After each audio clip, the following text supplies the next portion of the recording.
Je lègue par testament mon patrimoine à 2 municipalités pour qu'elles entretiennent leur patrimoine religieux.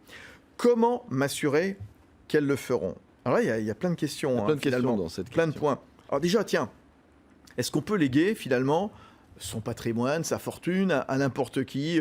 Tiens, à vous, Olivier, par exemple, à des associations, Excellente une idée, fondation, par exemple, à la Croix-Rouge, la lutte contre le cancer, des collectivités publiques, au président de la République, au pape, je ne sais pas. Donc, Alors, à une collectivité publique, Ouais. oui, on peut léguer son patrimoine à une collectivité publique, on peut lui léguer ou lui donner, d'ailleurs, de son vivant. Il faut quand même savoir qu'au moment où on va ouvrir la succession, il va falloir que le conseil municipal se prononce pour décider d'accepter ou de ne pas accepter le legs. oui. Donc, il y a toujours l'incertitude. D'accord. Quand je serai décédé, il y a l'incertitude du point de savoir si la commune va ou pas accepter le legs, et en particulier si le legs s'accompagne d'une charge.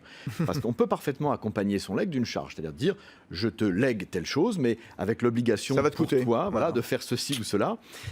Au moment de l'ouverture de la succession, si la commune fait des calculs financiers et qu'elle considère que la charge présente plus d'inconvénients que l'avantage du legs, elle pourrait très bien le refuser.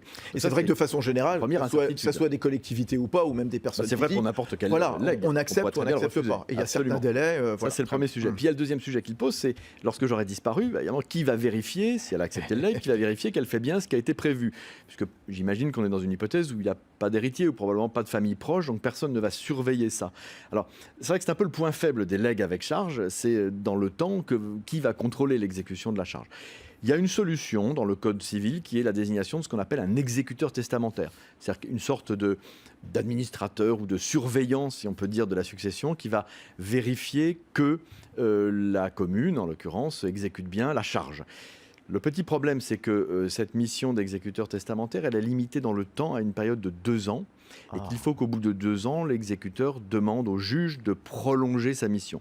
Donc ce n'est pas forcément dans la durée, si on se projette 15, 20 ou 30 ans plus tard, une garantie. Il faut être conscient qu'un legs avec charge, il y a un moment donné, il n'y aura plus personne pour contrôler la charge. Puis un troisième point qu'il faut avoir bien à l'esprit, c'est que celui qui est grevé de la charge, celui qui a accepté le legs et qui est grevé de la charge, il a toujours la possibilité, c'est ce que prévoit le Code civil, si dans le temps la charge devient vraiment trop lourde, excessive économiquement, il a la possibilité de demander au juge de réviser la charge, de l'alléger.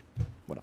Et si les conditions ne sont pas réalisées, si cet exécuteur testamentaire, finalement, se rend compte que les 2 municipalités n'entretiennent pas le patrimoine religieux, La sanction, c'est de provoquer la révocation. C'est-à-dire qu'un legs ou une donation pour lequel je ne respecte pas les charges, la sanction, c'est la révocation, ce qui n'est plus ni moins qu'une résolution, une annulation, si vous voulez, du legs. Bon, reste à savoir si ça rentre dans les prérogatives d'une commune d'entretenir du patrimoine religieux. Après, je ne sais pas, ça. c'est encore une autre question. C'est sans doute la question que la commune se posera. Est-ce que ça rentre dans ses prérogatives de recevoir un legs à effet d'entretenir un patrimoine religieux? C'est en effet une autre question.